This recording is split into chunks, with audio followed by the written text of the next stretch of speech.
பாமக தலைவர் நான் தான் எனவும் தங்களுக்குள் நடப்பது குடும்ப சண்டை, அதில் யாரும் தலையிட தேவையில்லை எனவும் பாமக தலைவர் அன்புமணி ராமதாஸ் தெரிவித்துள்ளார்.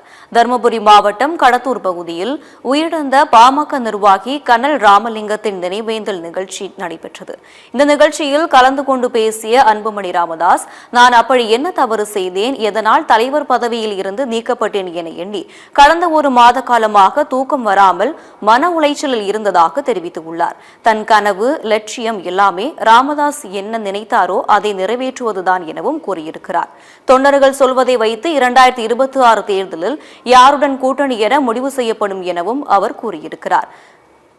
நம் முதல் வெற்றியே 2026 சட்டமன்ற தேர்தல் வெற்றிதான் எனவும் தெரிவித்துள்ளார். வன்னியர்களுக்கு இடஒதுக்கீடு கொடுக்க திமுகவிற்கு மனசு இல்லை எனவும் கூறிய அன்புமணி, இப்போது நினைத்தாலும் 2 மாதத்தில் ஜாதிவாரி கணக்கெடுப்பு எடுக்கலாம் என பேசியுள்ளார்.